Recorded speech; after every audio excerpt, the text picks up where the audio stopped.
Bueno, buenas tardes, buenos días aquí en Colombia para todos y para todas.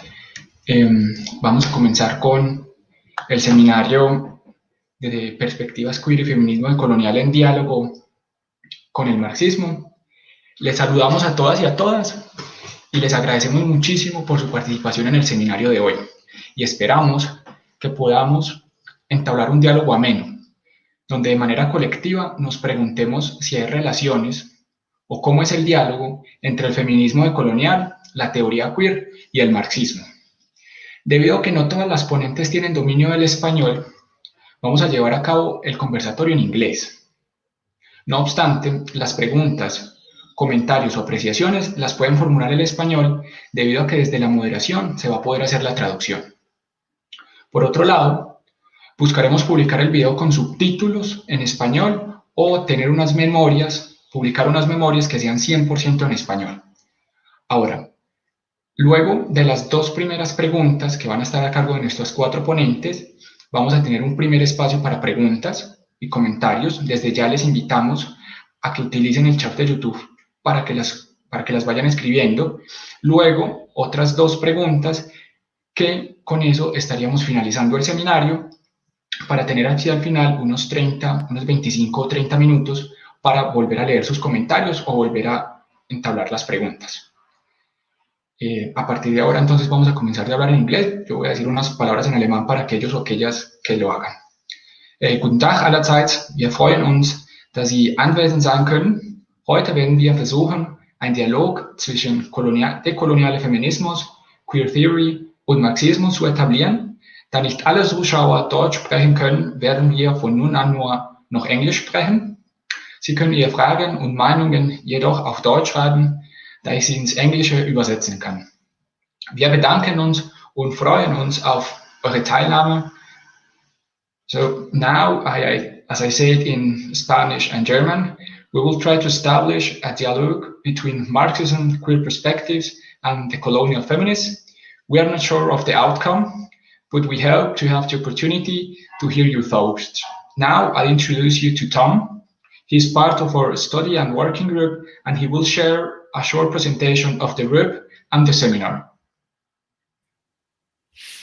Hi. On behalf of the study and working group Marx Pensamiento Vivo, a group based out of the National University Student Office, I'd like to extend greetings and thanks to all of you for your participation in this virtual discussion. This is the 3rd meeting in a row of conversations to help us think about the current situation from different theoretical perspectives. We believe that it is vital to preserve these spaces for reflection and criticism, even if they must temporarily be limited to virtual platforms.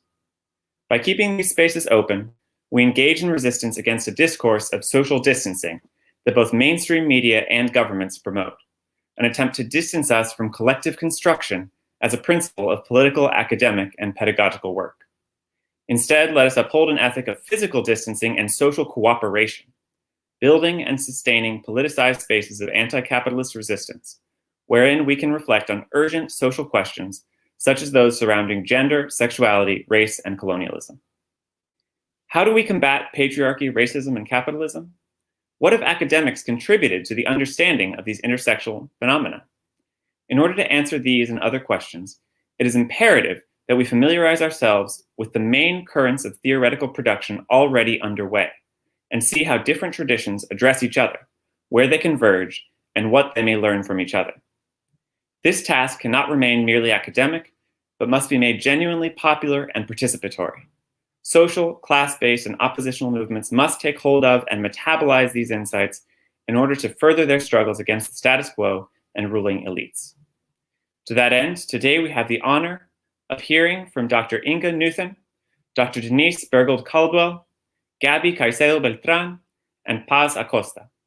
All 4 are from the Philipps University of Marburg and are interested in feminism, queer theory, and decolonial theory. As a study and working group, it is gratifying to be able to facilitate these spaces, and we hope to continue building and contributing to their growth in the future.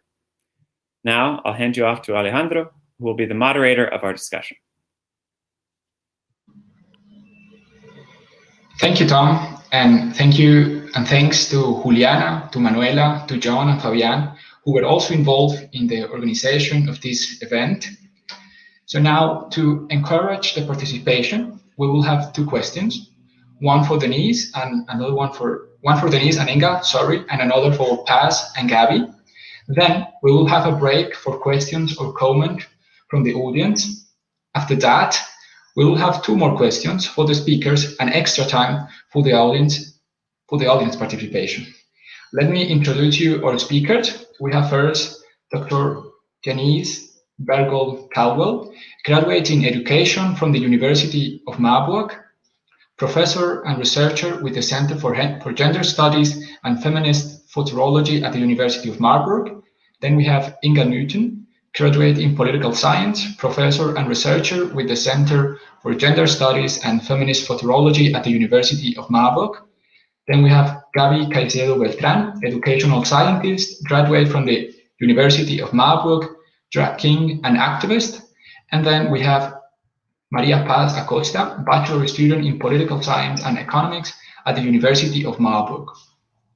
So now I thank you all for your participation, for your time, to be here with us and to have the opportunity to share about this interesting topic. As I already said, we are not sure what's going to come out from this meeting, but we hope that we can share the word and we can find like a conclusion where we are all satisfied. I'm going to make the first question for Inga and Denise, and then I'm going to write it on the comments so that the audience and you two can read it again. The first question is, in a short way, what is the queer theory about, and what are its perspectives, and what is the decolonial feminism about, and what are its perspectives? Inga or Denise?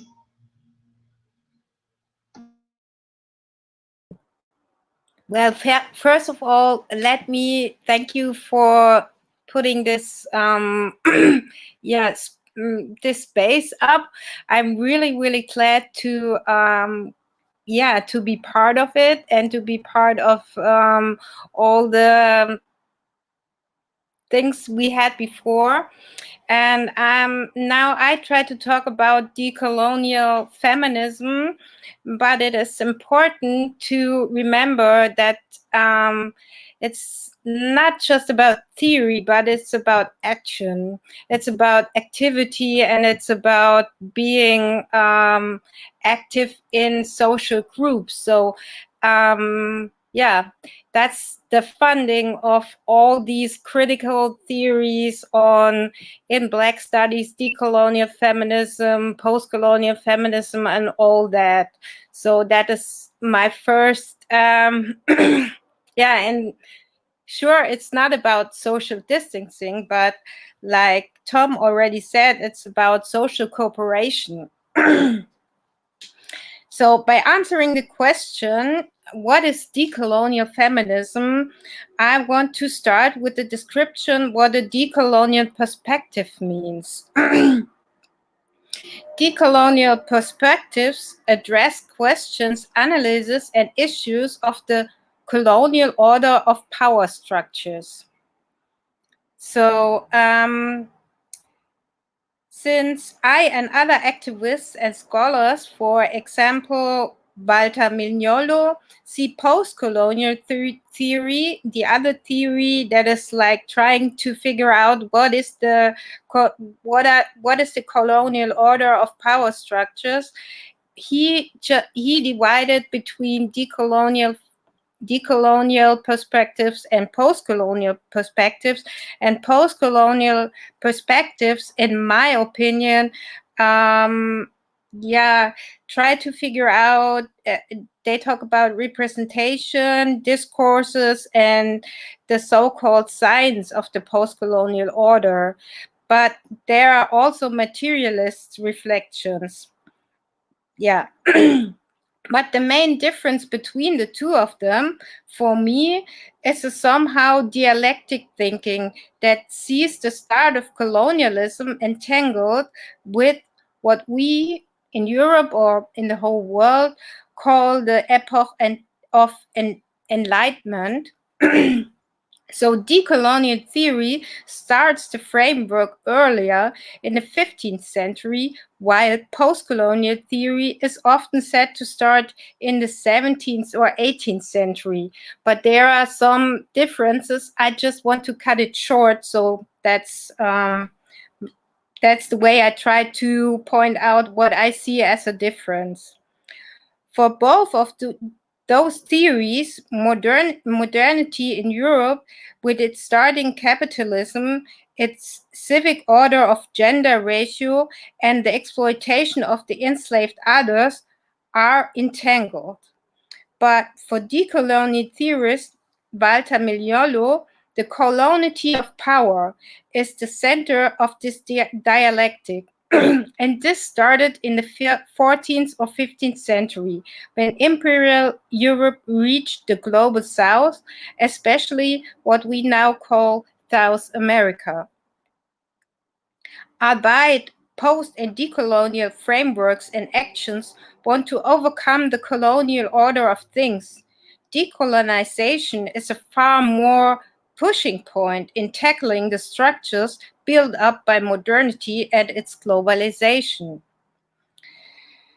So, second, when I talk about decolonial feminism, I refer to the just died Maria Lugones. For me, it is a huge contribution when I read her papers, and for me, I'm really honored to talk about her thoughts. There are so many others, for example, Gloria Anzaldúa or Claudia Jones.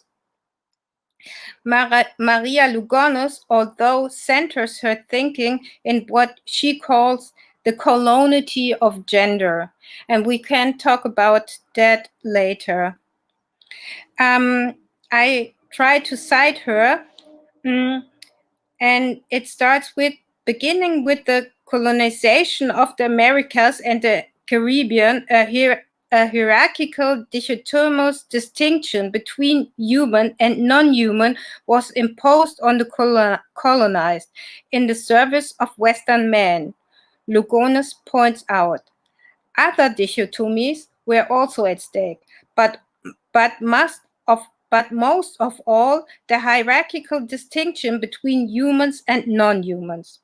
The colonizers called themselves human, and the others remained non-human. For distinction, it was possible to enslave the non-humans. Citation: indigenous peoples of the Americas and enslaved Africans were classified as not human in species, as animals, uncontrollably and sexual and wild. The distinction between the European man and the European woman is clarified like this. The European bourgeois woman was not understood as his complement, but as someone who reproduces race and racial capital through her sexual purity, passivity, and being homebound in the service of the white European bourgeois man. What centers Lugones' work is the focus on the colonity of difference. She thinks about being, thinking, practicing from colonized subjects in tension to the post-colonial order. So she and other decolonial thinkers try to show how a living within the post-colonial order, the ones who try to make a living with the colonial difference. They try to bring into account how spiritual beings, collective living, indigenous people, and so-called non-binaries, gender not conforming people, live in the global south and inhabit the colonial difference. She thinks about everyday resistance interactions to the colonial difference. These practices are really important for decolonial thinkers. So for me, it's really important to put these practices in the middle. How can we resist? How can we go on to make a living, to make a good living besides all that power structures who try to like push us to being the normal subject. So I would give my I would like to talk now about queer theory, what Inga has to say about that. Thank you, Denise. We prepared some slides. I'm not sure if you can see them. There was one slide for Denise too before, so I would just quickly try to show it if it's working. Oh, so, yes, Inga, we can see it. Yeah, you can see it. Yeah, now I can change it. Okay, so this was Denise once. We had some technical problems, so I'm apologizing for that. So first of all, thank you for your invitation, and I'm really happy to participate in this workshop. And I hope we will have a vivid discussion afterwards. I'm really interested in your perspectives. The question you had for me was about what is queer theory about. And before I answer this question, I need to highlight that the queer theory I refer to is a Western critical approach that addresses mostly the European and US American context and sexual politics. So queer theory needs in some ways to be decolonized, and this is also part of the debate. But since I only have a short amount of time now to reply, I will focus on the origins of queer theory and the main concepts. I would say the main concepts of queer theory. To start, I'd like to ask, what does queer mean? In the US and the UK, the word used to be the name you gave someone to insult him, her, for not fitting into the norms of gender and or sexuality. This swear word has been appropriated by queers themselves as emancipatory and provocative self-description. As, for example, José Esteban Muñoz stated in his work on the performative politics of queers of color, queer, I quoted it here, queers are people who have failed to turn around the "hey, you there" appellation of heteronormativity. In this sense, queer stands for the celebration of so-called pervert sexualities and gendered bodies. And for example, in the German-speaking context, this history of the term gets lost. So often queer is used as an umbrella term for LGBTI+. This is in short for lesbians, gays, bisexual, trans, and interpersons in all their shapes. Within queer theory, queer is not a fixed category. It is rather a critique or a failure concerning the norms of sexuality and gender. And beside this, I also want to state, like Denise did, that this is not only a theoretical question. This is also always related to activism. So that's why I want to remember that queer theory emerged in the US as a political issue. In the beginning of the 1990s, a movement was formed in the US that used the term queer. This movement opposed itself against neoliberal politics, against a right-wing backlash, and lesbian, gay, minority politics that only asked for participation in the existing social and economic system. So queer is linked to a radical critique of the existing social order, which is expressed in the slogan, I also put it here, not gay as in happy, but queer as in fuck you. And in a leaflet, you see on the left, maybe it's the right, I don't know, changing the sides. On the side, is a leaflet distributed during the Pride Parade in 1990 in New York. And this radical, and there in there you find the radical impulse of queer politics that I quote as the following. Being queer means leading a different sort of life. It's not about mainstream, profit margins, patriotism, patriarchy, or being assimilated. It's not about executive directors, privilege, and elitism. It's about being on the margins, defending ourselves. It's about genderfuck and secrets, what's beneath the belt and deep inside your heart. It's about the night. End of the quote. So that's concerning we always need to remember the movements behind the political activism, behind theory. Now I try to make some points about queer theory. So first, queer theory emerged among other references from a political movement, and it also describes a wide field of debate. It's marked by controversial debates and different theoretical references. So there's not something like the queer theory, but maybe some basic, let's say, starting points. One might be, so one of the core ideas of queer theory lies in defining itself against the normal, aiming to challenge the social mechanisms that divide the sexual subject into homo or heterosexual, male or female, natural or pervert. Therefore, Michael Warner, one of the earlier queer scholars, defines queer as a resistance to the regimes of the normal. I quoted him here. So second, one of the key concepts of queer theory is in this sense heteronormativity. I also mentioned it before. Heteronormativity is an analytical and political term to describe the normativity of heterosexuality and gender as only having two possibilities, male or female.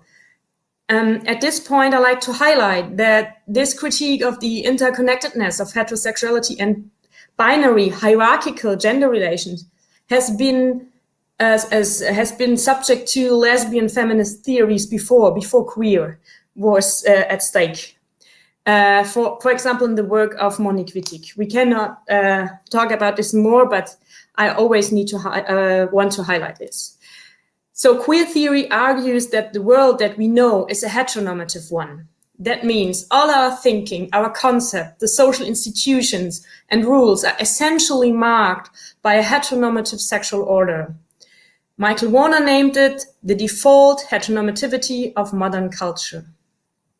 And also, that's the third point, central to queer thinking is the critique of identity politics as a strategy that establishes the differences that oppress us. This is linked to a post-structuralist understanding of subjectivity as socially constructed and not naturally given, a subjectivity that is established by what we do, by the way we are governed, in the very act of giving us a name.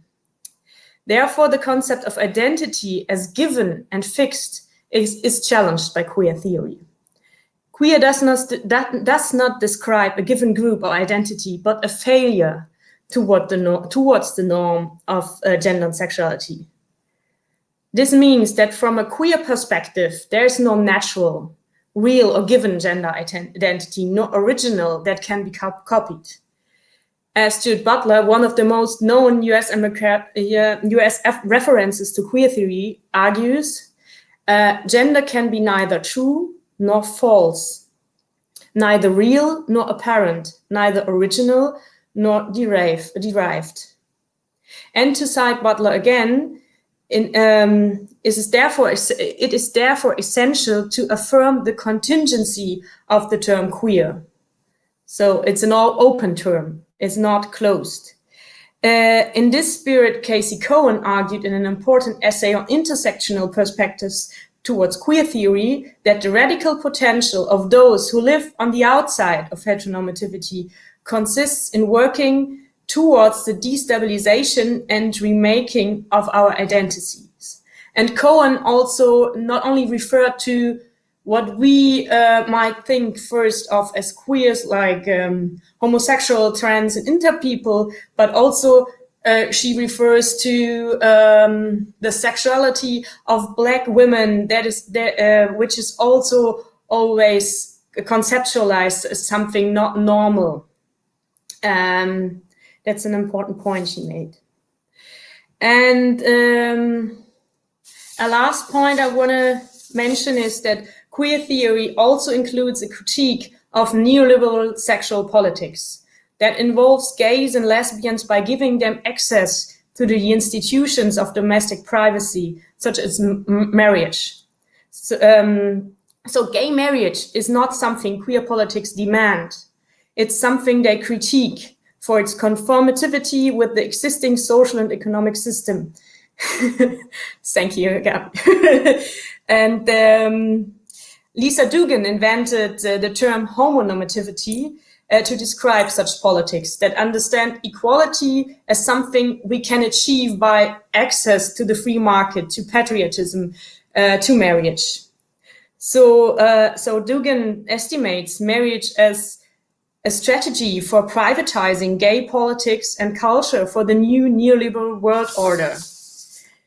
Instead of transforming the system of gender oppression by such politics, queers only get included into the existing power structures. Dugan alerts us, and I really like this phrase: we get marriage and the military, then we go home and cook dinner forever.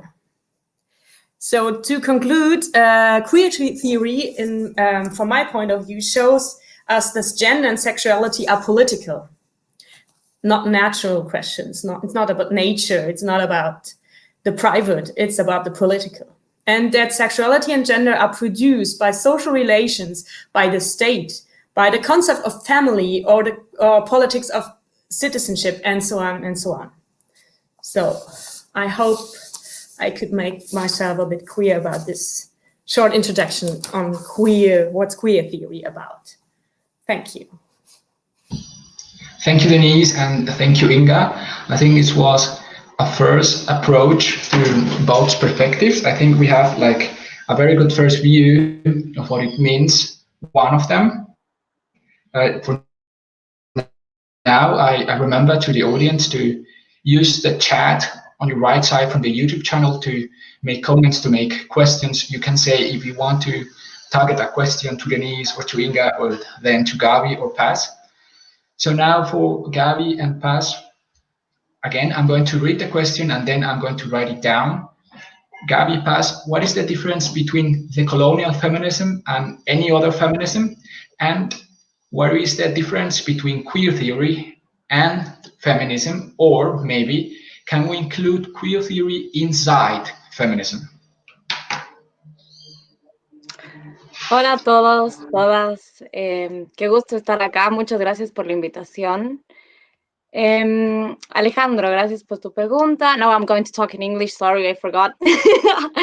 And I haven't talked English for a long time, but I will do my best. So thank you thank you group of Marx Pensamiento Vivo for contacting the university and creating this space. And thank you for all of the beings that are here.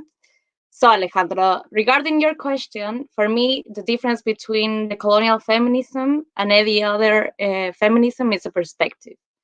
There are several types of feminism, such as ecofeminism, Black feminism, trans feminism, Marxist feminism, which differs completely from liberal feminism, for example, and other currents such as pro-life feminism, etc. There are many currents of feminism, but to answer your question, I would like to start from the fact that we live in a racist, Eurocentric, capitalistic, and patriarchal system. So, complementing what Denise said, I would like to explain what decolonial feminism is about shortly. And then I would like to talk about other two currents, such as the Marxist and the liberal feminism. So to start with decolonial feminism, I want to say that this is a current feminism that emerged in Latin America that gives maximum importance of the intersection of conflicts of sex, gender, class, and race. This intersection is really, really important for the decolonial feminism. And decolonial feminism questions Eurocentric or Western universalistic feminism. As Denise said, Maria Lugones was a very important person for this feminism. She died in July this year, and was philosophic and from Argentina. yeah, so that's about decolonial feminism. This idea of intersection is really important, as I said. Okay, so now I'm going to explain shortly what Marxist feminism is about. And this feminism suggests that oppression of women comes from the capitalist system, driven in turn by patriarchy. Both factors generate social and economic consequences that discriminate against women and prevent their access to the same rights as men.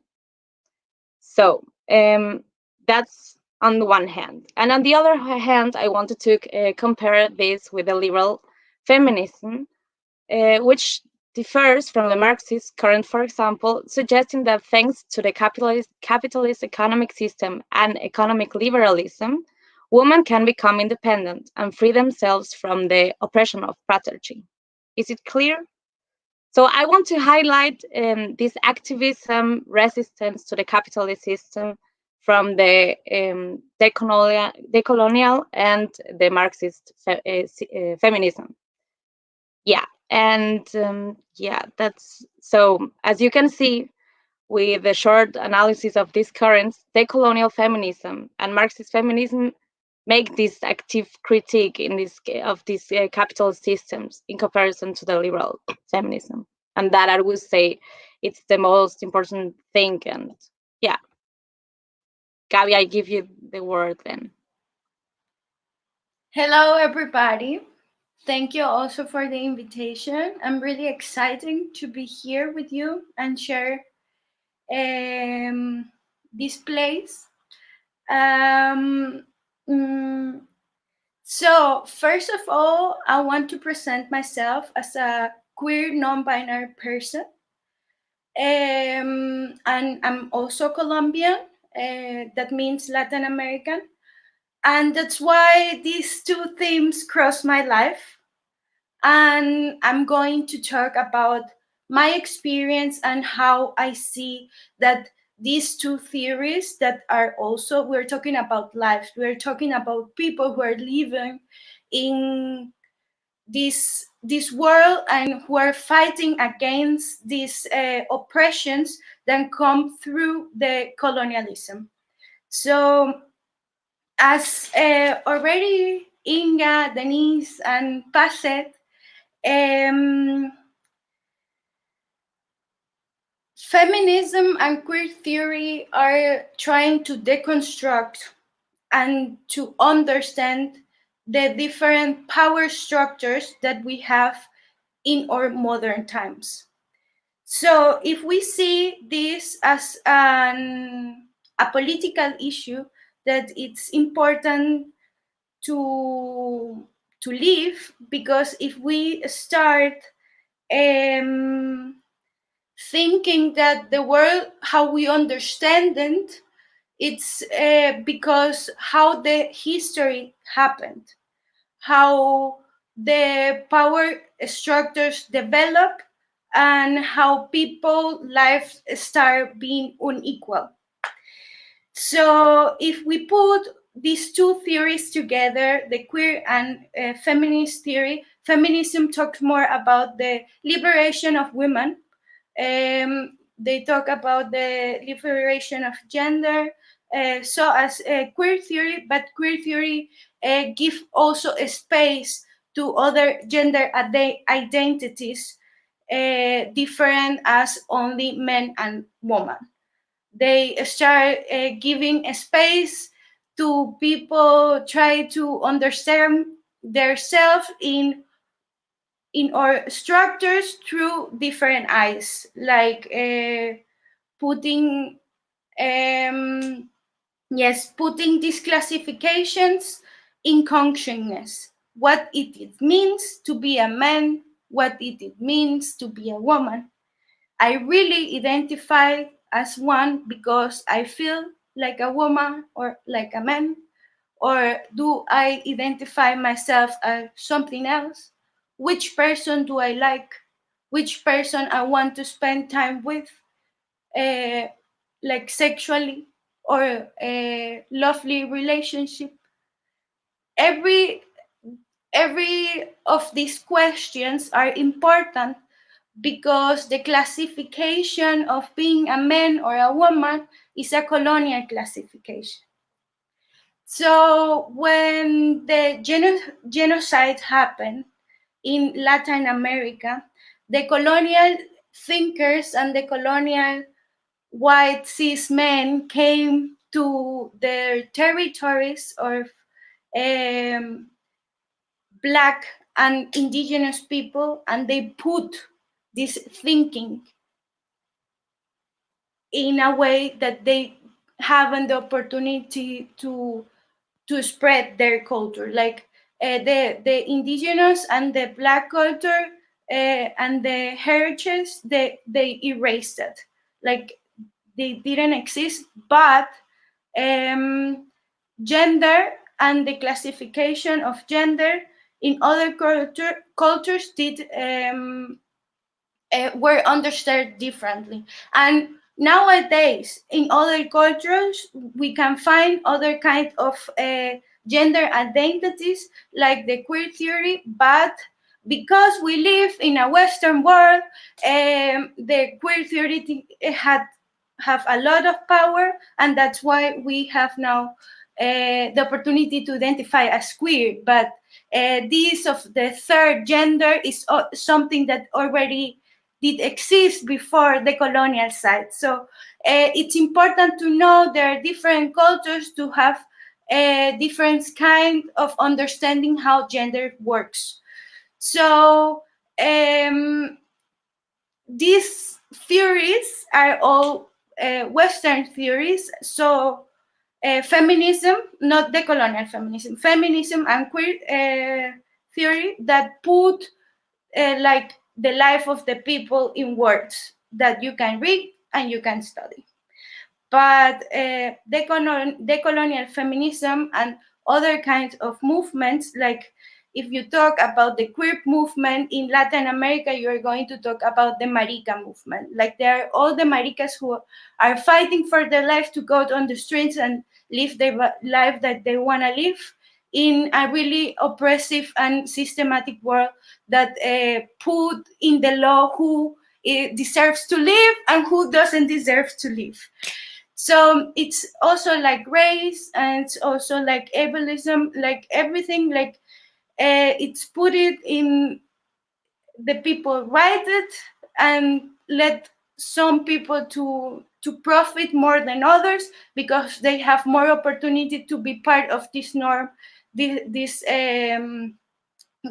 social norm that is talking about gender, race, and every classification that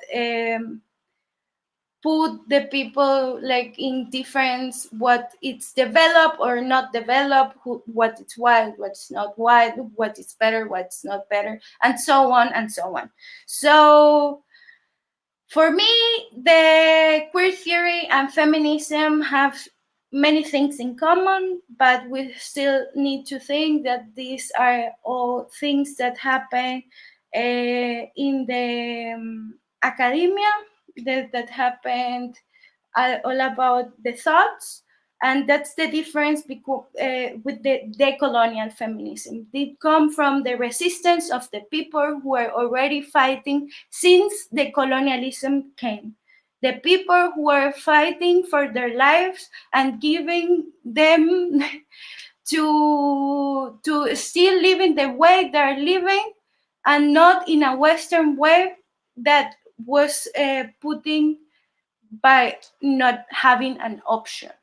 So yeah, that's what I can say about these two theories and what it's queer theory and decolonial theory for me, and also for my how I live as a queer person and non-binary person, Latin person, Latinx. So that's what I can bring to you. I don't know if Paz want to say something or want to share another point. But yes, most important thing is that you know that everything is a classification. Like everything is a social classification. Like you can, if you have the opportunity to do it, rethink and make everything conscious what I'm doing, what I do, and how that affect the other people around me, because we're not alone. So yeah. So thanks to Paz and Gabby for the presentation. I think it was quite clear what you pointed out. I have one question in my private chat, and I have a question here from Tom. I'm going to start with Tom's questions, and he's asking, what are some examples of the colonial feminist activism? So as he didn't point out one of you, if someone would like to share a thought or an opinion, just open the microphone and share with us. Denise? Yeah, maybe I can speak about an example, because it's in my opinion, it makes a clear difference between like queer theory and decolonial feminism, because colonized subjects and Black subjects and all that, they get sexualized. The difference is it is not just about gender, but about sexualization. And like I don't know if you ever heard about that, but like the white subject is sexualizing Black subjects in a real different way. And we are from Europe. We talk, not I am, but they talk about like exotic south, the exotation of people from the global south. So this is some sexualization is going on, and yeah, and you can see it in examples like in advertisings, when we have like advertisings about ice cream, and then you have this Black woman eating ice cream, and it's like it just speaks for itself. That's the main problem. You have this advertising, and it is selling all across the globe, because there is a Black woman like licking ice cream, and it's a part of sexualization from this woman. And so this happens also to men and non-binary persons. So this is really important, a really important issue on talking about decolonial feminism. I hope I could make myself clear. Yeah, thank you, Denise. If Gabby or Paz would like to say something.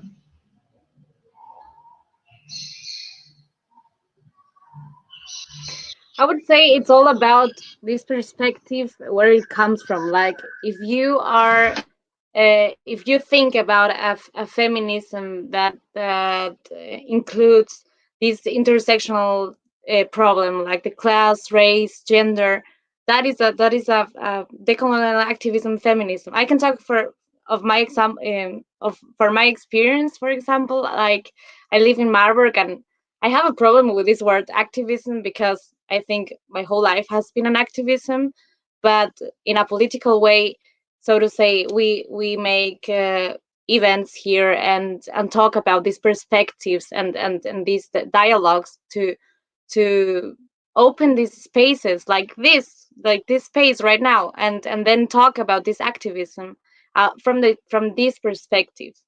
I don't know if I've made myself clear, but it's all about the perspective of this activism. And then what Denise said, this sexualizing bodies, and yeah. Gabi, do you want to say something? Can I talk a little bit?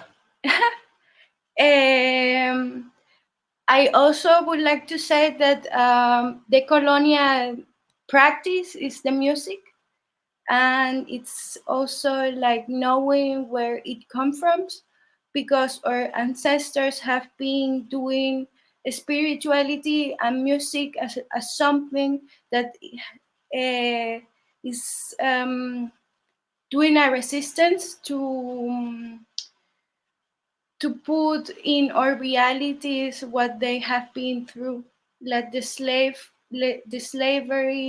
also the history and how everything works, like trying to understand the things that we have in our culture, how it represents us in a way that we are also resisting this Western world. So that's why Paz also made the example, like we used to, like I don't live in Marburg anymore, but we used to do presentations showing our example through that, because here in Germany, as a migrant, it's really difficult to have spaces that are actually for you, because everything it's made for Germans, for white people. So we start giving another point of view of everything, and that's also part of the colonial practicing, like putting our life as an example of resisting in this world. Yes, thank you. So we have a new question for Inga. I'm going to read it and then I'm going to write it again. And the question comes from Laura and Mariana. They are asking you, how can we decolonize queer theory considering its origins? What are the first steps to do it? Thank you for that question. How can we decolonize queer theory? I would say we always have to imagine the queer subject as also non-white, non-Western, non-abled, etc.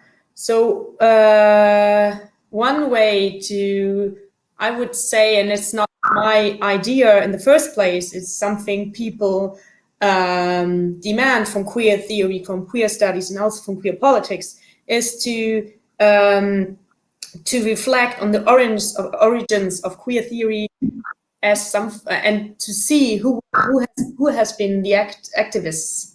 So, like for example, ACT UP, one of the most cited political groups during the 80s and 90s as starting of queer and queer theory, has been a moment where there has been a lot of coalitions or new coalitions between people affected by HIV/AIDS. This has been mostly Black, poor, sex workers and gay people. So we also have to see who had been part of this group, ACT UP. And it's not only a white group. And we always have to look at it and see why we may make a reference to this group and others as white groups. This is also something which has been discussed widely in Germany and the European context, is how we talk about Stonewall. Stonewall, this event in New York City, which is not the starting point of queer theory, more the starting point of gay liberation movement in the US. But how do we perceive this history? And it used to be the history of white gay men. But when you look at the history, exactly, there has been so many Black drag queens, trans people being in the front line to fight against the police raids in the Stonewall Inn bar, which was this was the incident we call Stonewall now. There's Marsha P. Thompson, there's Silvia Rivera. We need to listen to their stories and how they experienced this little revolution or the fight, in which how they has been perceived by the movement afterwards. So yeah, that's one part of the question, of the answer for the activist side.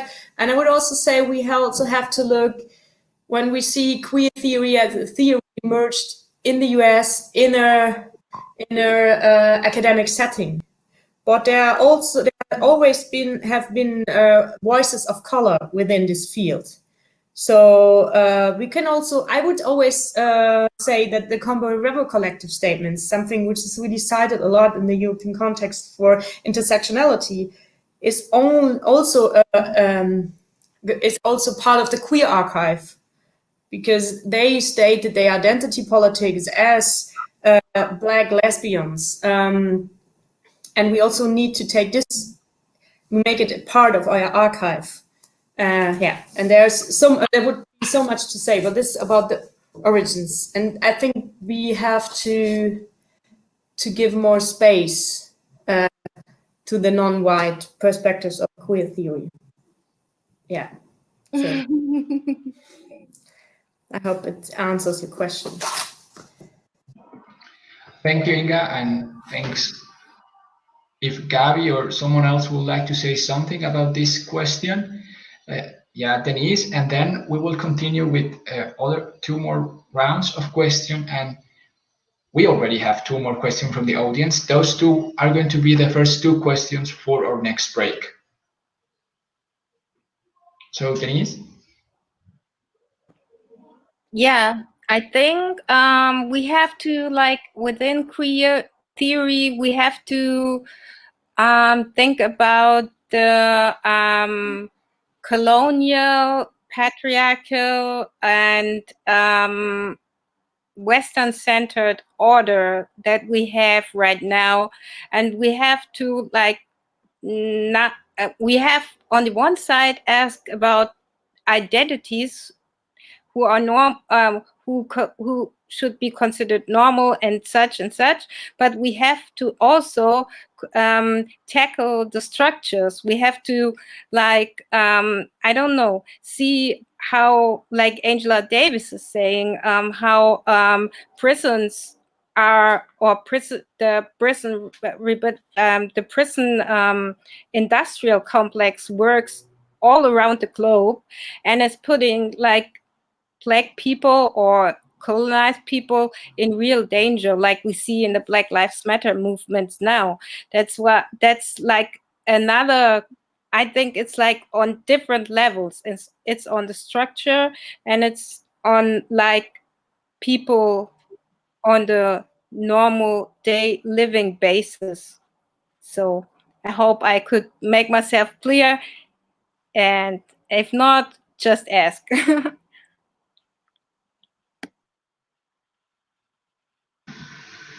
So thanks again, and we will continue with other 2 more questions. One again for Inga and Denise, and another one for Gabby and Paz. For Inga and Denise, and this might be like the question, because we named the seminar this way, it's like a good question. Do you see any intersections between decolonial feminism and queer theory with Marxism?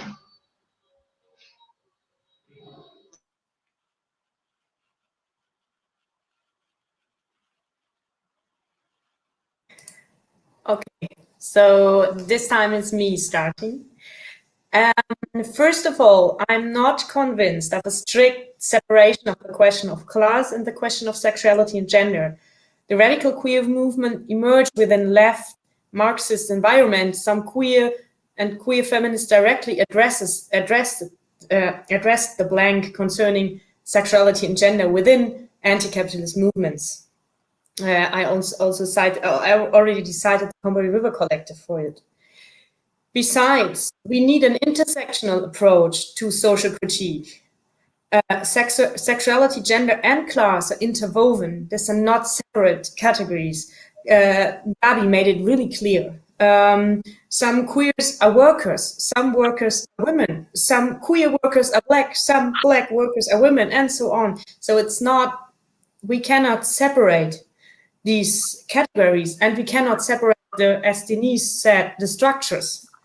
And the revolutionary subject has always been already gendered and racialized.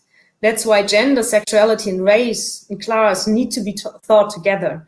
We need to understand that anti-capitalist struggles have always been fought by a diverse intersectional working class. So that's my first point. Who is our revolutionary subject? The second is both Marxism and queer theory are, I would say, are critical theories, aiming to transform the existing society end-to-end oppression. So we might agree on that. And queer theory, as Marxism, therefore thinks of the social as open and transformable, and wants somehow to show the contingency of existing relations of power and oppression. So it wants to make clear that we can change it and it's not natural.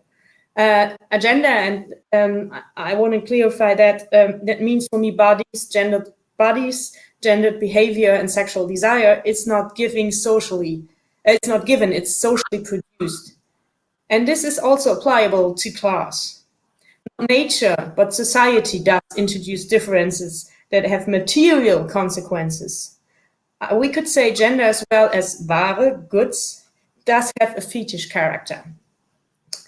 And, sorry, the third point I want to stress out is social exploitation can't be understood without taking reproduction into account. This is a feminist claim, a really old one. Production, reproduction, and the gender division of labor are fundamentally dependent on each other. So the heteronormative family is the core of the capitalist organized society. And the ideology of a heteronormative family is a capitalist one. That's why society assigns care work to a specific gender. And the way the society does it helps to maintain capitalist gender relations.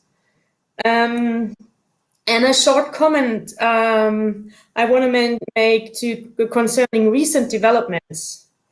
When we ask who is affected how by the pandemic crisis we witness these days.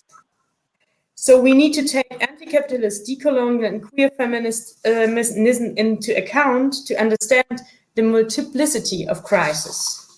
As Denise mentioned it, we also have to ask who is classified as non-human today. And a last comment, because I think it's strange not to talk about it today. When we look at the burning refugee camp in Moria, Greece today, we can see how a capitalist European Union answers the question. How it answers the question whose life is lifeable and worthful and whose is not. And the political struggle, our political struggle, has to address the question of survival. And I think, that's related to Marxist struggles and to queer feminist and decolonial struggles. Thank you.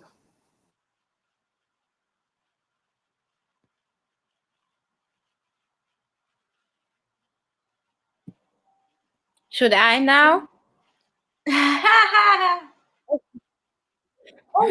Okay. So I'm going back like in theory, but I try to Okay, so I have just 2 points how they how Marxism and decolonial feminism and queer theory meets, and I think it's on 2 levels. It's about questioning the subject or subject identity and questioning the structures, as we already talked about. But while talking about the subject, the subject, well, I'm like a educator, and for educators it's really important to think about the subject and subject identity. and like critical pedagogy try to like build their theories on Marxist thinking, because Marx pointed out that the modern subject, the bourgeois subject, has somehow a lack as like a self-foreign subject. It don't knows its own it's like so into capitalist structures, so that it doesn't know what it needs. It doesn't know what is good for it.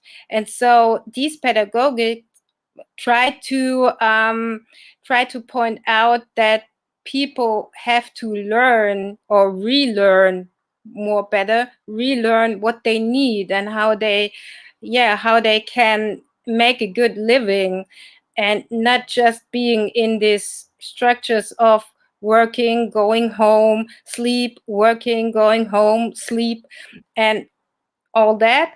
And so decolonial feminism is also about being like coming to yourself, thinking of your identity as it's okay to be like this, like I am.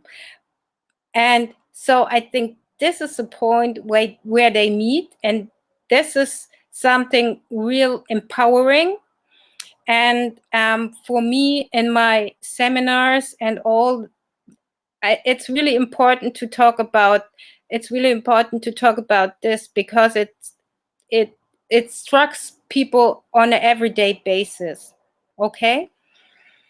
And then to talk about the structures, like Inga just pointed out, the heteronormative family is like the base core of the capitalist structure in the Western in the Western world. And so if it is possible to tackle this structure from like where gender roles are like, these gender roles are like put as best for reproduction at the capitalist order. And so I think it's really important to answer to question this gender order. And and I think this is where these theories can like contribute to one another, and they can learn from one another, because like in the real Marxist questions, there is no question about gender, and no question about the gender relations. And gender relations are really, really the core of a capitalist world. That's what I really think a lot. That's what I really think a lot about. And race relations are a real base of capitalist worlds. And so these are questions who are not like in the orthodox Marx theory, are not really questioned. But I just read Rosa Luxemburg, and she talked about the racial difference in the capitalist world, and how it is producing how it is producing bodies that matter and bodies that not matter, like we just see today in Europe, as Moria is burning.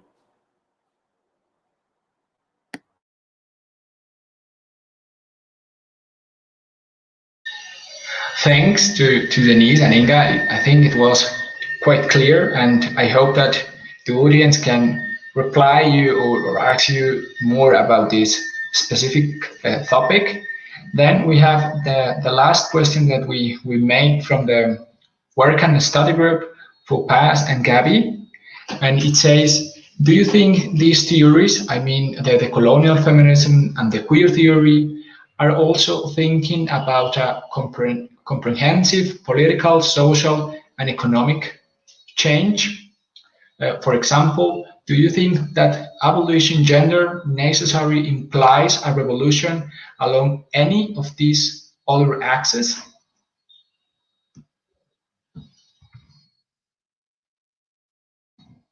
I can start because the last question started past.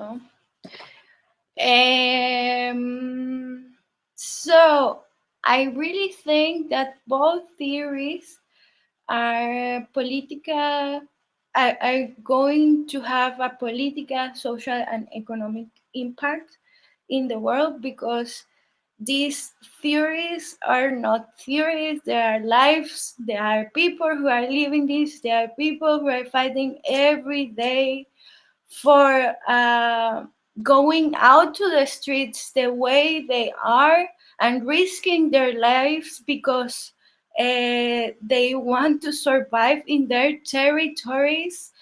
And because globalization works like that, globalization works with this power difference that make some people don't be part of the society, so they don't have rights. They don't have any rights. They're living in the world in really bad conditions. They don't have opportunity to be a real part, active of the society. So these theories are more than theories. They need to be to believe. The people need to start doing things to change these realities, because many of the things that happens are because this power difference exists, and many of the people who are like, they don't have the main rights. They don't have access to water, they don't have access to a house, they don't have, they go kick it out from your home because you're queer. In some lands, they still be, you go to jail because you are LGBTQ. Like, it's a big issue.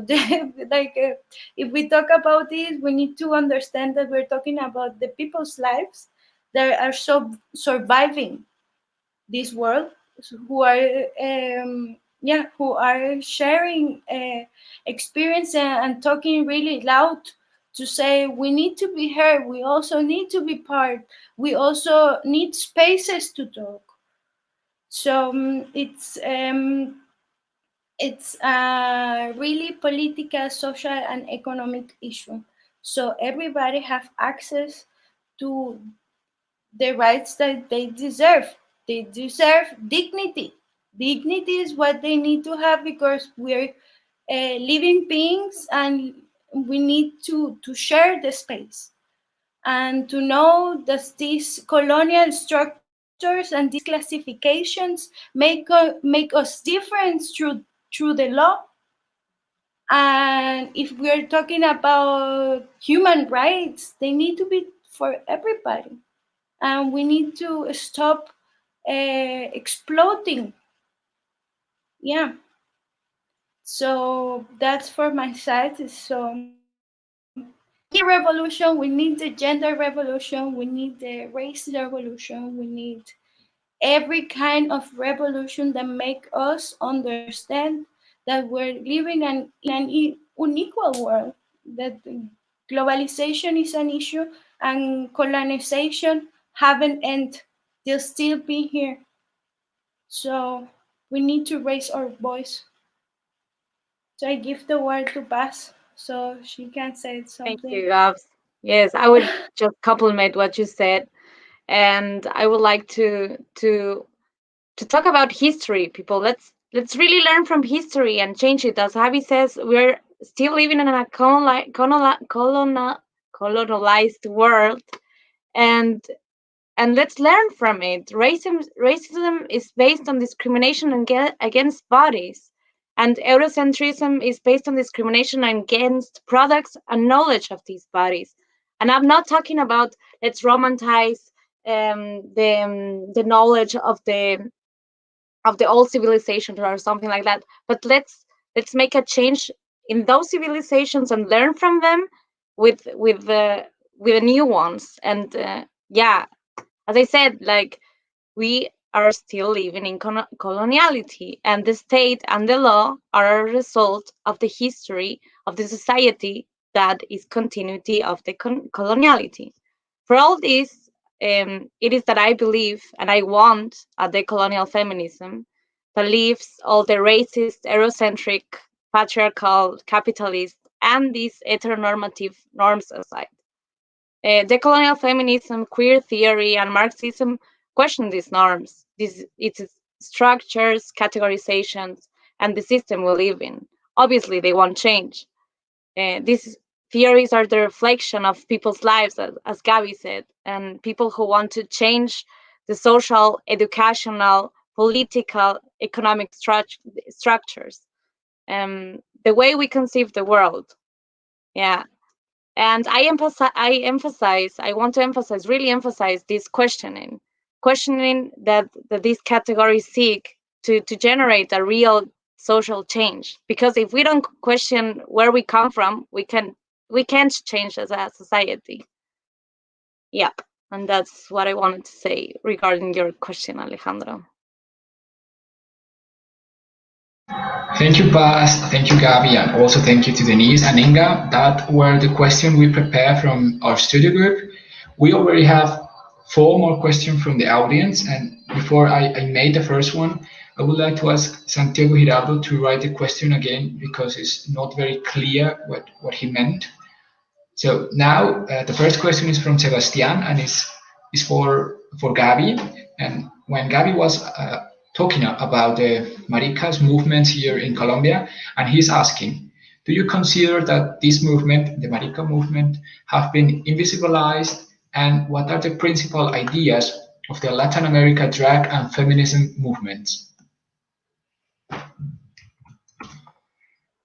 Thank you, Sebastian, for asking the question. It's a really big question, but I will answer it so how I can. But so the Marica movement is a movement in Latin America, like every LGBTQ person is like identifying, not everyone, but most of them, they will say like Marica. It's like the same history as queer. Queer was taken to the movement to represent because other people was pointing and you are queer, you're different, you're bad. It's like the same with the Marica movement. Like they say, they pointed you and tú eres marica, and they pointed you, oh yeah, homosexual, you're not good enough or whatever. And that's why we took this word and now it's part of us because we are that, like we're LGBTQ, we're queers. And that's it developed itself. Like you can talk between the people who are in the movement, and they will identify more of the time as maricas.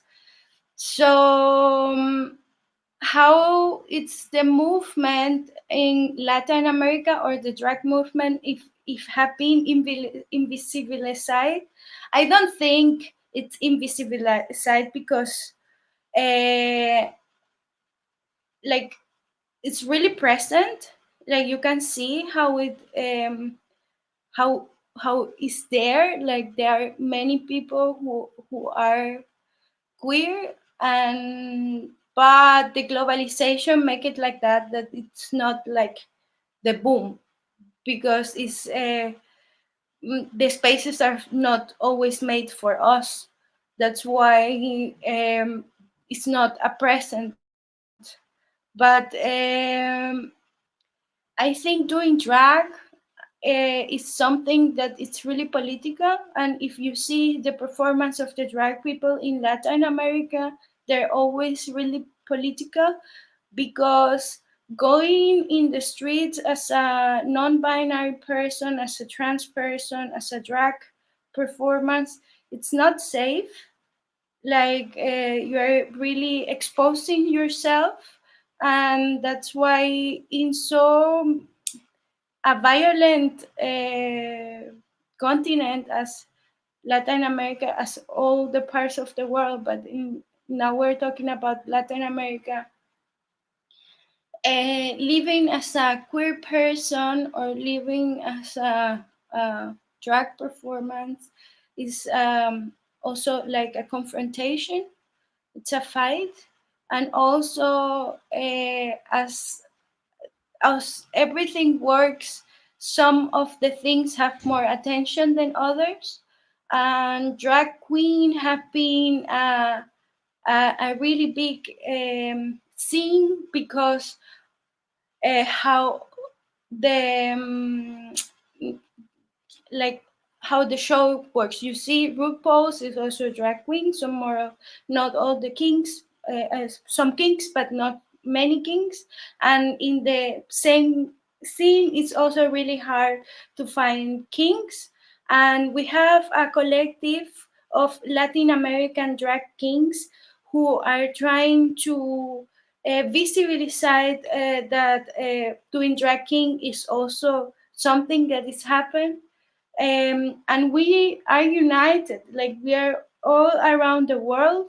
The collective name is Red Latin King, and we met because of these corona times, and we put all together, and you see that they're all drag kings all around Latin America, and the themes that they're talking about is about the violence, about the gender difference, colonization. Like they're thematizing so many things because they're talking about their lives. They're talking about how the system works and affect them directly because they're choosing the decision they're choosing.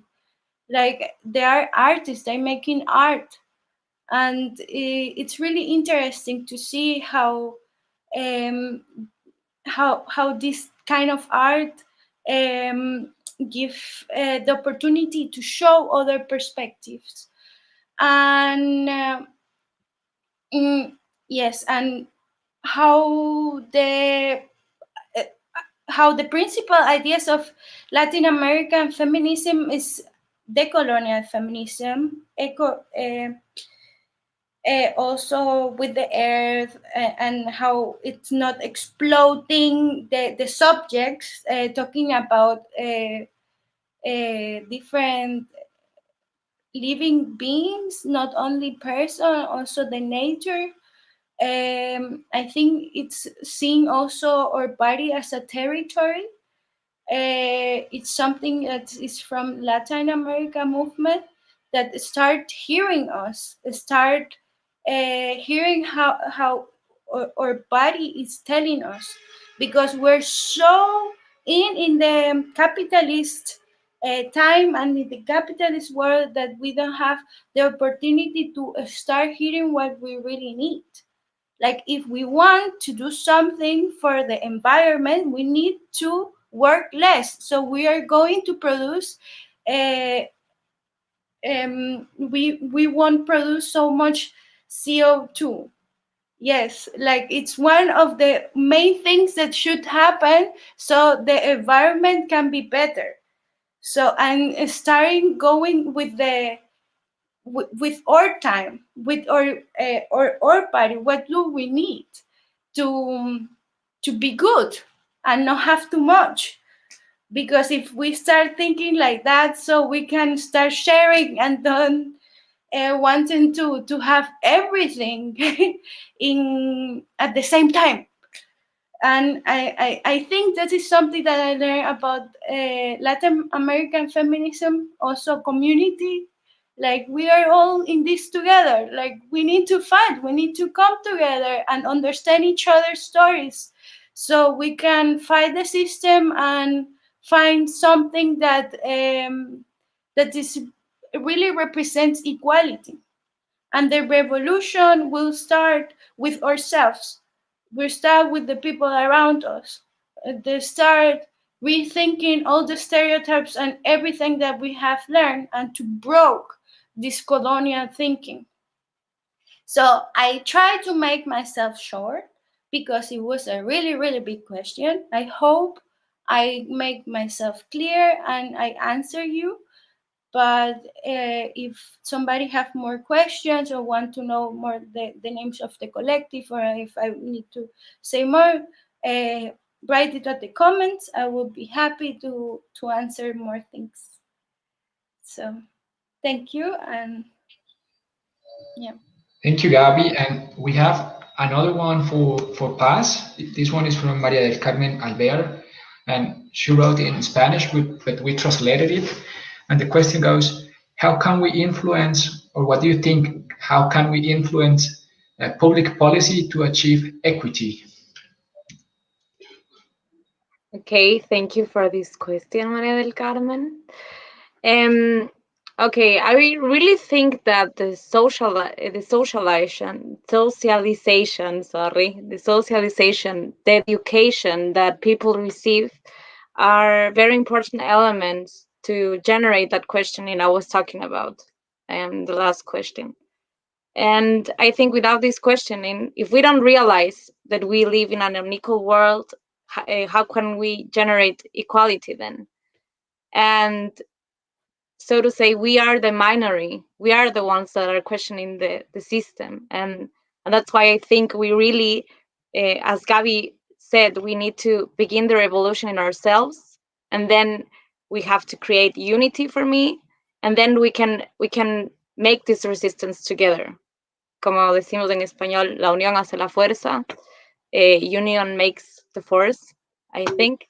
So we have to work together to change the public policies, and it's not that simple, but we can do it. I want to hope that we can do it. Thank you, Paz, and thank you, Gabi, for the answers. We have we have one question from Santiago Giraldo, but I'm going to leave it for the end because I really don't understand what he meant. Now we go with two questions from Tom. I'm going to read them both, and maybe you can say I'm going for the first one or maybe for the second one.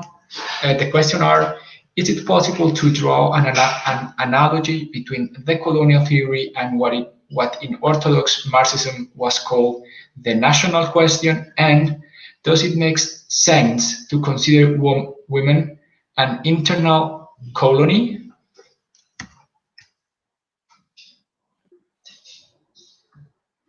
Then Denise.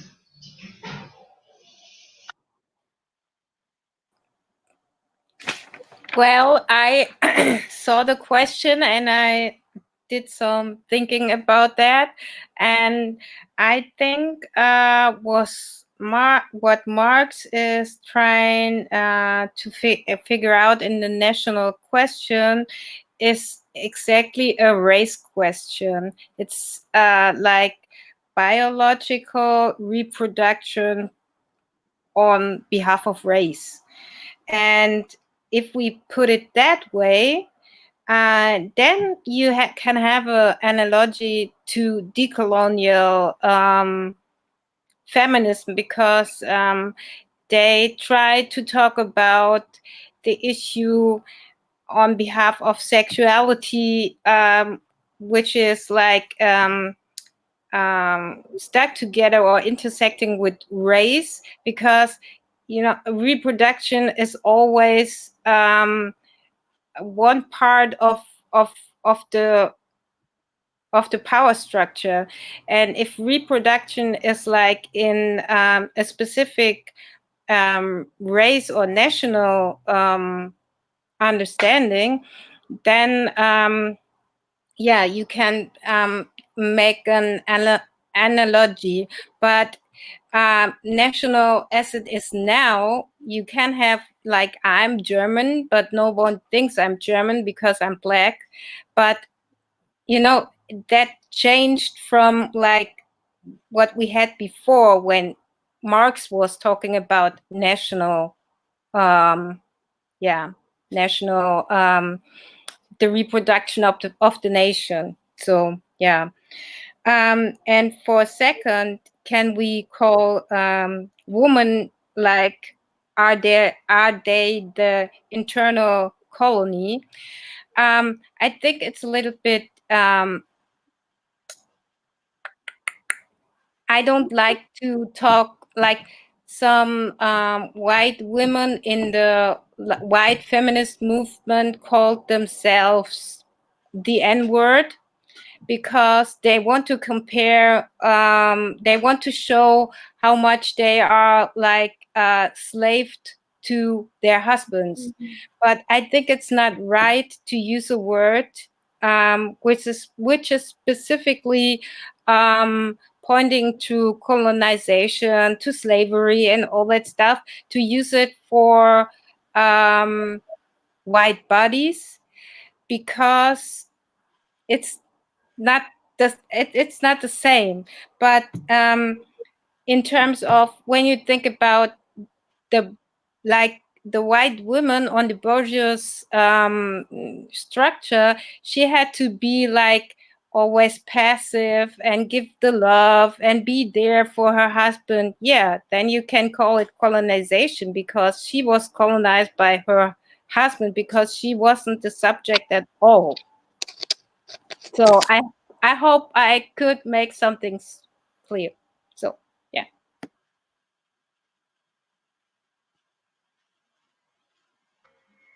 Does anyone would like to say something about it?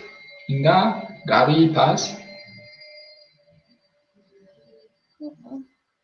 Okay, we have another one from Santiago. It was, I'm going to read like he said, and then I think Inga can help us with that one. Santiago asked like, that emerge from the discourse of the international cooperation for development with gender focus.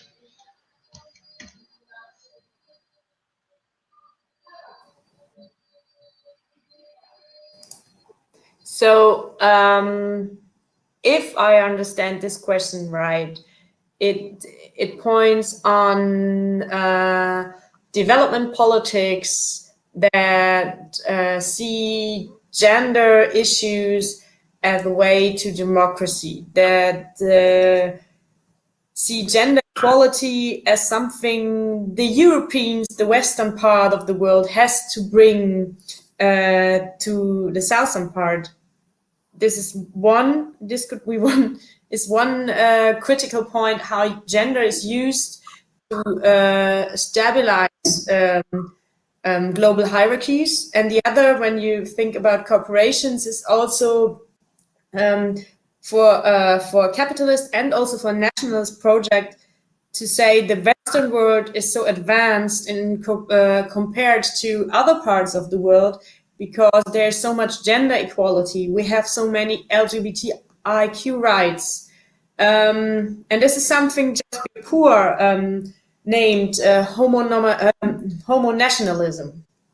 So, and this is to maybe you asked about that. So this idea, this way to address question of gender and sexuality to promote a nationalist project. And I think there has been a lot of work in the last years by queers of color, by queer of color theorists, that to critique this way to use sexual politics to reinforce nationalism, hierarchies, the colonial project. Maybe that's what comes to my mind concerning this question. Okay, Santiago just wrote it in Spanish. I'm going to make another question, then I'm going to translate it, and then we can see if we go like that direction. And the question is, like, I would like to listen to your thoughts about like the following topic, and is, some people may say or may think that the colonial feminism is something unique for South America, or that is something that has to be made only from South America. What do you think about it? Do you think that people from Europe, that people from other sides of the globe can do or can make or can think about the colonial feminism? I saw that Denise was happy about the question. I suppose that you would like to say something.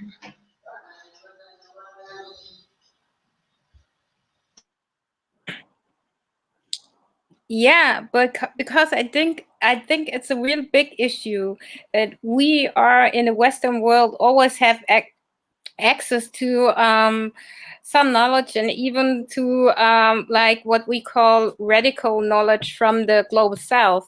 And at the end of it all, we just hear Western people talking about all these issues, and people who really are fighting their fights and trying to make it everyday living, they are not seen in this anymore. So we have to be careful to talk about these issues, and like highlight who is behind it, who has to be seen, because if not, it will always be it will become a westernized concept, and that is happening to all these with these every time it happens like this. And we just have like I don't know, whitewashed, you call it whitewashed or greenwashed or pinkwashed, or it's not that I don't know anymore.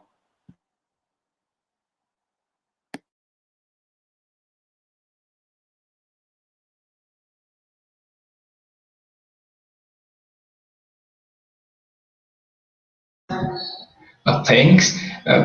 Inga, here's the question that was made from Santiago. What perspectives can be derived from queer theories and decolonial feminism on the subjective construction of this discourse of international development cooperation with a gender's perspectives?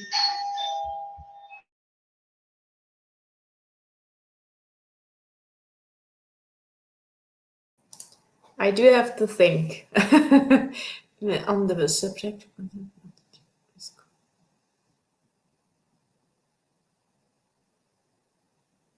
Okay, it might be the question, if I understand it right, that it addresses the question how international development corporations subjectify or contribute to the construction of subjectivity, and what can we say about gender concerning this? It's a huge question. As I think when we look at, so I'm not an expert in international economics, so I would answer the question more on the level of what do corporations do, and what they do, for example, is they produce they produce the workers. So the subjectivity of the worker is not given, and then there's a company you go to. From a queer point of view, this the way how the workplace is arranged, the way how the company is functioning, produces a certain subjectivity, because most of us need to work to have a living. So we need to be workers in a way, and to be worker, you have to be an intelligible worker. This means someone who is readable as worker. And maybe this is a way to address the question from a queer perspective. So we are not subject going into a corporation, going into a workplace. We are subjects that are produced on a daily basis and also while working. So and to make it more concrete, maybe it's when working is something really gendered. So what you work and it's not a decision you make as a free individual. It's because of your position within society, of your class position, and also your gendered position. So we all have ideas about who is strong and who is more able to communicate So, and that's not something we bring on, that's something that is reproduced by the way the working society is functioning. And I think on a higher level, this is also what the corporation is producing, how it is producing this. Do you need workers that work or do you have workers that work in large factories, sewing, for example? It's also a certain way to subjectify people as women, female workers, or as male workers. So this might answer your question, I hope, a bit, so that we are not subjects before we work, or we're not the same before we work and afterwards.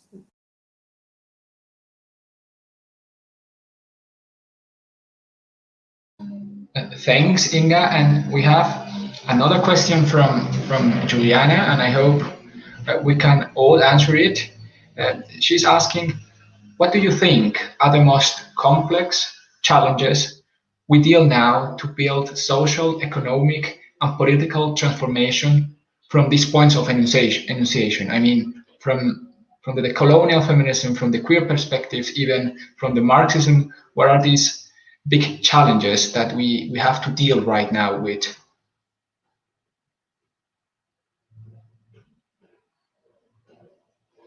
Gabi? I can start. So I think the biggest challenge that we have is the violence. Is the violence who is killing the people, who is going in the streets to fight for their rights.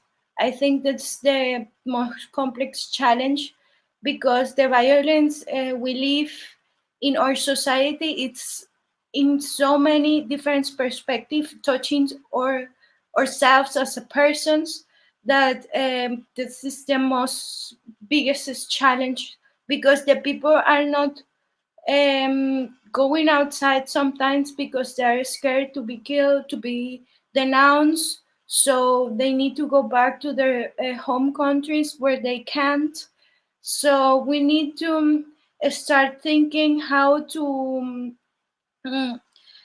change also the laws that are the ones that are materialized, that we can see changes through that taking places, like so much, taking all the places that we can take, like occupating spaces, so we can share examples, so we can share experiences, so we can unite each other. So we start seeing that it's possible to live differently from this capitalist Western world. And so we can start uniting and doing networking and having the opportunity to hear all kind of points of view, that like everybody have an opinion, like everybody have something to say, everybody have something to apport, to give to the conversation. That is also what it's about, the decolonial feminism. And it's also the queer movement. It's about letting you be yourself. I'm fighting for that. I'm putting yourself there in the struggle, because it's a world struggle. It's something that the different power issues are there. You can see it. You can see it in everywhere where you are. Like, for example, here we are starting a campaign for illegalized people who doesn't have paper here in Germany, because they're completely invisibilized. And we know that it would be so hard to change the law so they can have the right to go to the hospital. But we're still doing this campaign, so we have the networking, and the people can start not feeling alone. They're feeling alone. So sometimes supporting each other is something that can change the situation of the people. And so we can start changing realities. And so we can start changing our way of life. So we can start thinking that we are not the only persons in the world, that many things that we do affect immediately other person in other part of the same place as you are on or in other place of the world. So understanding of kind of issues is something that is a big challenge to get so many people as we can, so they can start reflecting their lives in a way that they really feel that they're part of a whole, and they are also responsible of their own life. So the people need to start doing things to change the reality that we're confronting. So I think that's what I wanted to say. Fight the violence. Fight, organize, bring other perspective, try to hear everybody. Know that you also reproduce some of this power difference, because we're all part of the society. So start asking, saying, I'm sorry, I make a mistake. Start being human. That's what I wanted to say. Thank you.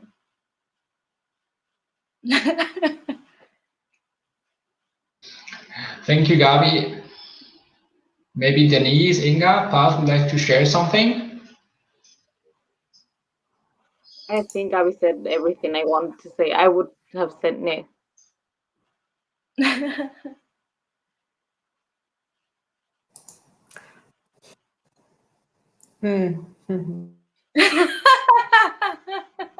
I would like to say something. The person who's saying the last words. So maybe if there's someone else who want to say something, I will say something. If not, I will.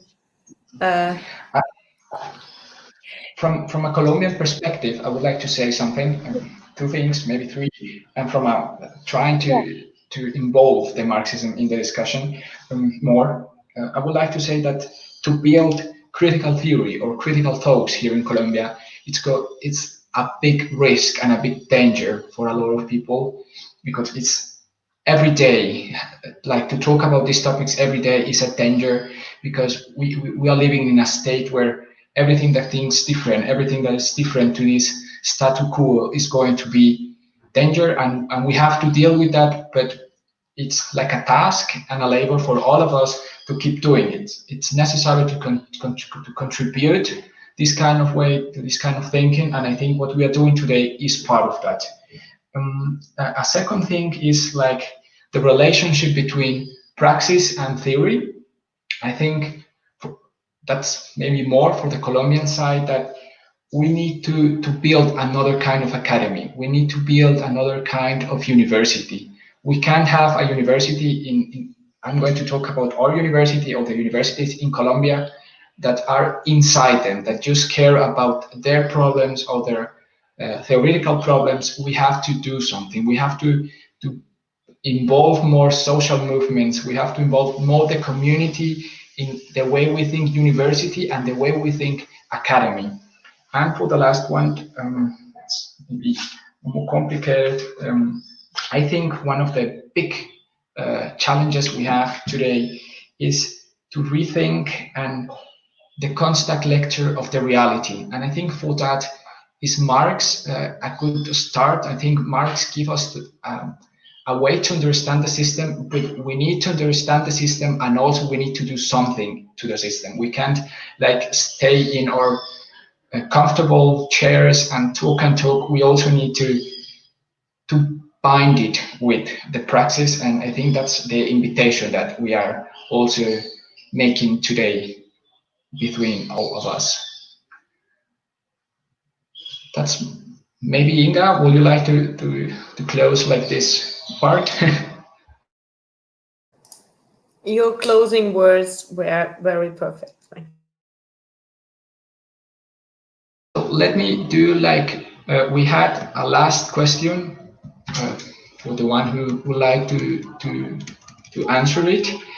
And it was, how do queer theory and decolonial feminism contribute to the recent politic struggles?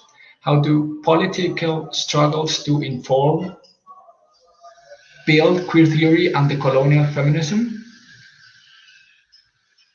That might be your last question to end the seminar. But we had a question like that. Inga It's similar. answered the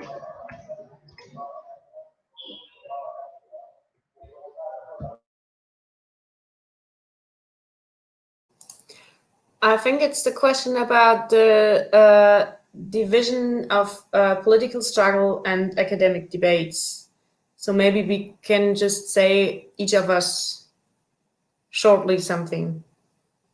Maybe. So I start. I would say this question makes this division between political struggle on the streets or at home, and the academia. I think sometimes it's happening like this, but I think our goal or our aim should be to not let this division be central to our thinking, because this is about queer theory, and as I also understand decolonial feminism is about the question whose lives matter. And that's not a theoretical question. This is a really, really practical political question, which we have to address in academia, because in academia we produce knowledge that is also powerful and will contribute to oppression or to a more free society. So this is also a fight. And yeah, we never have to forget that we are talking about real fights in the world, in the streets, at home, in classes, and not only about theory. So, and I think for queer theory, it should also be how we do it. And you all made clear that decolonial feminism, that's all what it is about. So.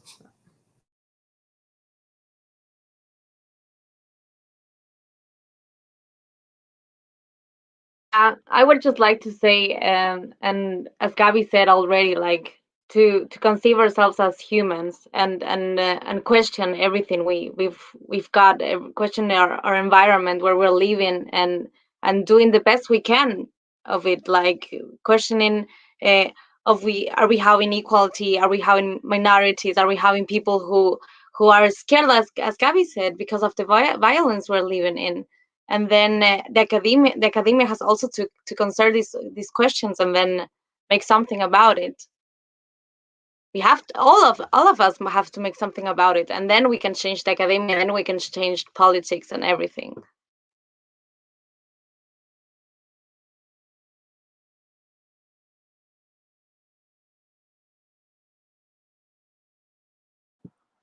So,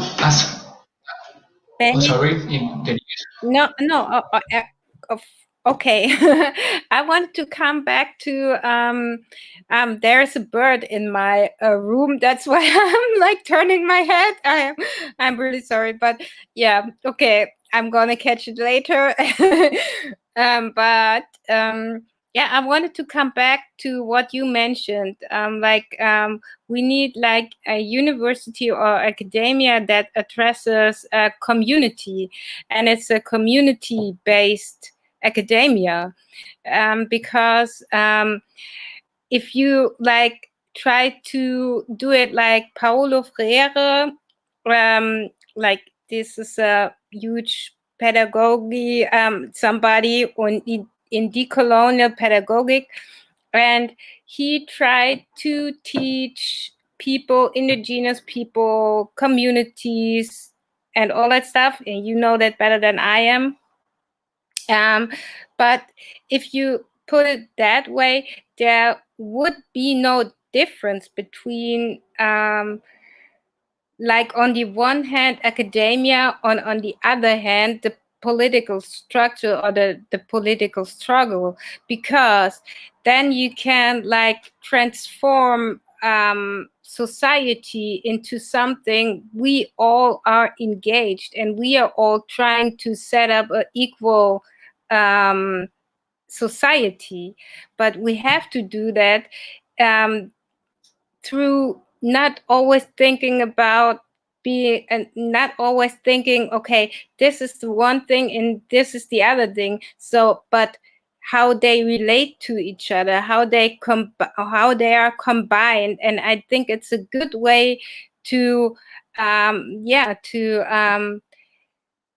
think about how to establish university that is for community, and not just for the upper class, not just for the ones who can contribute or can go to the university. So that's it. What you say, Denise, what you just said, we're having here in Colombia like the discussion about matrícula cero, where we shouldn't pay anything for the university, and that's like the perfect example to say what you just mentioned. Now to finish, I would like to thank you for your time, for your preparation, for being here and sharing with us about all what you know. It was an awesome 1 hour and 52 minutes. I hope we can continue meeting, and I hope we can continue sharing the word and having like these spaces or these places where we can talk between each other, when we can discuss and when we can say our opinions and building a collective knowledge. Thank you very much to you two for, and in behalf of the study and work group Marx Pensamiento Vivo, we really thank the speakers for the time and knowledge, and also a big thank you to the audience. It was awesome, and we were very happy to read your comments and questions, and we look forward to continuing to meet and to share around the world. And that's, I think, the most important thing. If you would like to say something.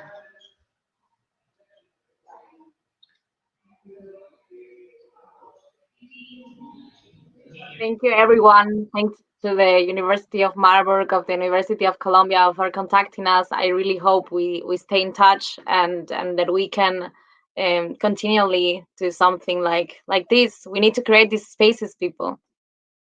That's what I want to say. Thank you. Thank you, everyone, for being here, for listening, and for sharing. Thank you, Paz. Exactly. Thank you to the University of Marburg. Thank you to the Universidad Nacional, especially la Facultad de Ciencias Humanas y Económicas for the help with the transmission and with the advertising pieces. Without them, we won't be able to do this. And thank you from your institute to share it and to have the time for us. See you, and I hope we can meet again. Bye. Thank you. Bye. Bye. Bye, thank you.